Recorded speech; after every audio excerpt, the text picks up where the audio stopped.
Update po tayo sa lagay ng ating mga OFW na na-repatriate na at ilang nananatili pa rin sa mga bansang Israel, Lebanon. Gayon din po sa tatlong Pinoy na sugatan dahil sa pag-atake sa Ukraine. Nakasalang sa balita ko si DMW Officer in Charge, Undersecretary Hans Leo Kakdak. Yusek, good morning. Welcome sa balita ko.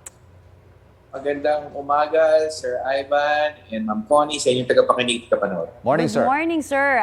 Unahin na po muna natin yung tatlong Pinoy po na sugatan sa isang pag-atake sa Ukraine. May detalye na ho ba tayo doon sa kanilang lagay? Agad naman tayong pumontak sa kanilang license manning agency at ang ulat na natanggap namin ay out of harm's way at out of danger yung tatlong tripulante natin. Yung pinakamalubha ay nagkaroon ng fracture sa kanyang left hand. It so happened kasi na nandun sila sa may bridge kung saan nagkaroon ng impact ng missile, pero they were far enough not to obtain major injuries. So may fracture sa left hand, nasa ospital being treated yung isang engine trainee na most affected.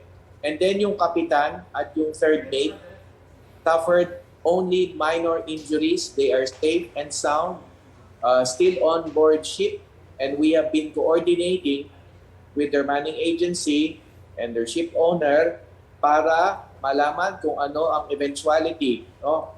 Kasi sa ngayon, ang logical option is to have them treated and repatriated. No? But we are currently discussing this, taking this up with their manning agency, and their respective families have also been notified that they are out of harm's way. That's good to know, sir. Pero kukumustahin din po natin yung lagay naman ng mga OFW natin sa Israel at ilang batches pa ba ang inaasahan po nating uuwi sa Pilipinas? 2 nights ago, we just had our 6th batch, bringing to a total of 184. Yung mga nakauwi na from Israel. Kagabi, nasa airport kami para sumalubong sa Lebanon repatriates. So, bringing to a total of 20 yung mga na-repatriate na natin mula sa Lebanon. At meron ding dalawang dumating kagabi. First group OFWs from the West Bank. I see, okay. Konti lang naman ang OFW sa West Bank, around 25. So may dalawang balik at may 4 pang binaprocess natin for the West Bank na makauwi. Okay, pero yung mga OFW po natin na nasa Rafah border na papunta na sanang Egypt pero hindi ho daw makatawid ng border, kamusta na po sila? At ano ho ang pangunang tulong po natin para sa kanila? Yes, ang ulat naman natin mula sa ating colleague from the DFA, no, Yusek Ed de Vega, ay yun nga, nakatawid yung 4 na po at kasalukuyan lang naantala yung pag-exit out of the Rafah border crossing at nananalig at nagdadasal tayo na maipagpatuloy yung kanilang pagdikas mula sa Gaza and into Egypt.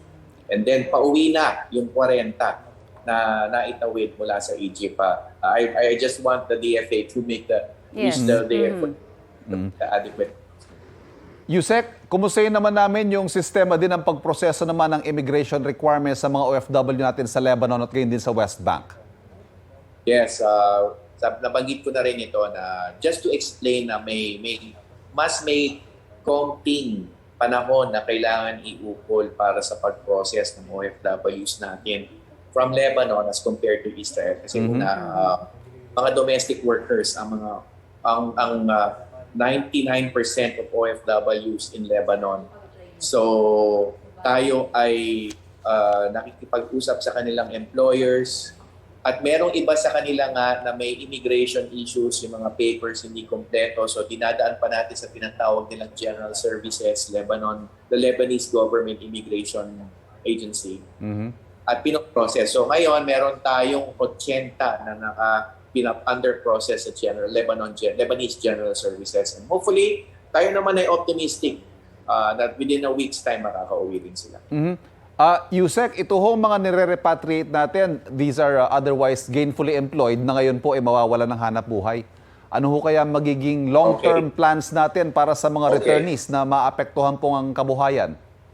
Okay, since day one, the President has convened all the relevant government agencies And he had clearly directed us to act in unison sa pag-deliver ng serbisyo at programa sa mga nanunumbalik ng OFWs.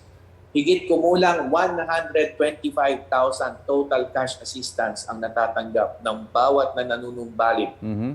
At meron, kasi warlike ang conditions, no? So kakaiba ang sitwasyon. So halimbawa sa DMW at sa OWA, mataas talaga ang financial assistance benefit kapag ganitong sitwasyon kasi maantala ang trabaho, hihinto ang trabaho ng ating mga mahal na OFWs na nanunumbalik.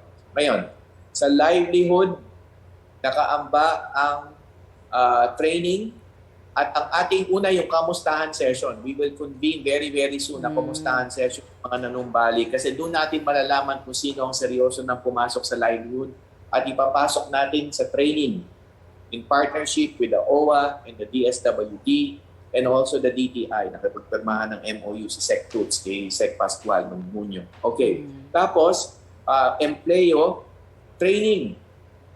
Ando ng TESDA, si DG Mangodadato and his team are always there to provide not just financial assistance but training vouchers for free. Training sa TESDA accredited institution to any TESDA registered course na gusto nila to upgrade their skills, enhance their skills, develop new skills. And then, finally, Empleo, Sec Benny Laguesma also on hand with his team to provide employment facilitation services in partnerships with the respective PESO LGUs as well and the private sector. Okay. Yusek, maraming salamat po sa update na binigay ninyo sa amin. Thank you, sir. Mabuhay po kayo. Thank you, sir. Take care. God bless po. Salamat. DMW OIC Undersecretary Hans Leo Kakdak. Nakausap po natin. Balita ko, may tututukan kayo tuwing 10:30 a.m. sa GTV. Alamin ang mahahalagang balita at impormasyong dapat niyong malaman sa Balita Ko tuwing Lunes hanggang Biyernes. Mag-subscribe din sa GMA Integrated News sa YouTube.